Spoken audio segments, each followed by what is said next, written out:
Hello everyone. सो इस video में हम लोग देखेंगे कि साइकेट्रिक इमरजेंसीज़ क्या है। तो साइकेट्रिक इमरजेंसीज़ में से जो सुसाइड है उसकी मैंने एक वीडियो ऑलरेडी बनाई हुई है, इसमें हम बाकी चीज़ें डिटेल में देखेंगे। तो psychiatric emergency is a condition where in the patient has disturbance of thought, affect and psychomotor activity leading to a threat to his existence और threat to the people in the environment. इसका मतलब ये है कि psychiatric emergency condition है जिसके अंदर क्या होता है, जो इंसान है या फिर जो भी पेशेंट है उसका जो थॉट है, जो वो उसके विचार हैं, अफेक्ट, मूड भी कह सकते हैं हम जिसको, उसकी जो एक्टिविटीज़ हैं, साइकोमोटर एक्टिविटीज़, इन सब में डिस्टर्बेंस आने लग जाता है। इसकी वजह से क्या होगा, उसकी भी जान को खतरा होता है और उसके आसपास में जो लोग हैं उनकी भी जान को खतरा होता है। तो यही हमारी साइकेट्रिक इमरजेंसीज़ होती हैं, conditions in which there is alteration in behaviour, emotion और thought presenting in an acute form in need of immediate attention and care. तो इसमें होता क्या है कि एकदम से चेंज देखने को मिलेगा उनके बिहेवियर में, इमोशन में, थॉट में, ठीक है, जिसका बहुत जल्दी से जल्दी इलाज करना ज़रूरी है, क्योंकि इससे क्या होगा, पेशेंट की जान जा सकती है या फिर पेशेंट की वजह से किसी और की जान जा सकती है। तो अगर साइकेट्रिक इमरजेंसी हो गई है उस टाइम हमें इंटरवेंशंस लेने क्यों ज़रूरी है, इस चीज़ के हम ऑब्जेक्टिव्स देख लेते हैं। To safeguard the life of patient, to bring down the anxiety of family members, to enhance emotional security of others in the environment. Interventions लेने इसलिए ज़रूरी है ताकि हम पेशेंट की लाइफ बचा पाएँ, पेशेंट के सराउंडिंग में जो लोग हैं उनकी लाइफ बचा पाएँ। फैमिली मेम्बर्स को एंग्जाइटी होगी अगर उनकी फैमिली का कोई मेम्बर ऐसे एबनॉर्मल एक्टिविटीज़, बिहेवियर शो करेगा, मारपीट करेगा, ठीक है, तो उसको कम करने के लिए, और लोगों की जो इमोशनल सिक्योरिटी है उसको बचाए रखने के लिए।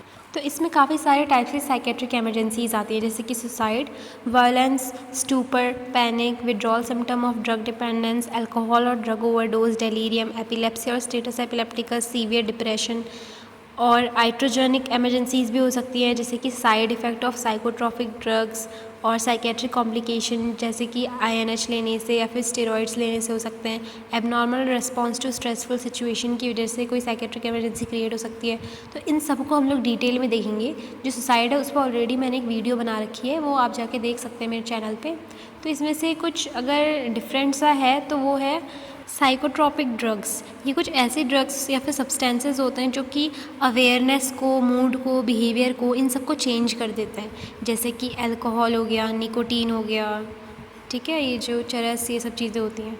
उसके बाद मैंने एक चीज़ बोली कि ड्रग्स साइकेट्रिक कॉम्प्लिकेशंस कर देती हैं कुछ कुछ, जैसे कि आईएनएच, जिसको हम आइसोनियाज़िड भी कहते हैं, जो कि एक एंटीबायोटिक होती है जिसको हम ट्यूबरक्लोसिस के लिए देते हैं, स्टेरॉइड्स। तो ये सब चीज़ें अगर जितनी प्रिस्क्राइब्ड अमाउंट इसमें ली जाए तब तो ठीक है, पर कोई ओवरडोज कर रहा है, इन सब का मिसयूज़ कर रहा है, ठीक है, तो उसको हो सकता है। फिर है कई बार कई बार ऐसी स्ट्रेसफुल सिचुएशन आ जाती है जिसमें लोग अच्छे से कोप अप नहीं कर पाते, उनका बिहेवियर बहुत एबनॉर्मल हो जाता है, तो उस टाइम भी कुछ साइकेट्रिक इमरजेंसी क्रिएट हो सकती है। तो बाकी ये जो सारी चीज़ें उनको हम एकदम डिटेल में देखते हैं। तो सबसे पहले मैं आपको कुछ जनरल गाइडलाइंस बताना चाहती हूँ कि हम मैनेज कैसे करेंगे कोई साइकेट्रिक इमरजेंसी हो गई है। तो first, handle with the utmost of tact and speech so that well being of other patient is not affected.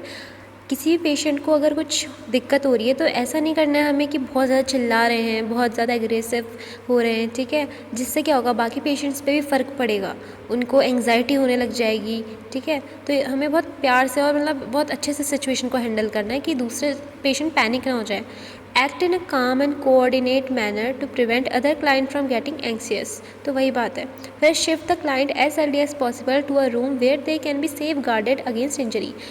उस पेशेंट को हमें ऐसी जगह पे शिफ्ट कर देना जहाँ पे वो पेशेंट सेफ़ रहे, उसे कोई इंजरी की चांसेस ना हो। सपोज़ उस पहले वाले रूम में वहाँ पे कुछ नाइफ या फिर कुछ ऐसी शार्प चीज़ थी जिससे वो अपने आप को नुकसान या फिर किसी और को नुकसान पहुँचा सकता था, तो हमें उसको एक ऐसे रूम में ले जा देना है जहाँ पे उसको कोई हार्म ना हो पाए। फिर ensure that all the other clients are reassured and the routine activities proceed normally. इसका मतलब है कि बाकी पेशेंट का रूटीन नहीं बिगड़ना चाहिए, उनका जो मेडिकेशन जिस टाइम पे हो रही थी, जिस टाइम पे खाना हो रहा था, जिस टाइम पे जो एक्टिविटीज़ करवानी थी, वो सब चीज़ें अपने आप चलनी चाहिए, ठीक है, उस पर कोई रोक नहीं होना चाहिए। देन है psychiatric emergencies overlap medical emergencies and staff should be familiar with the management of both.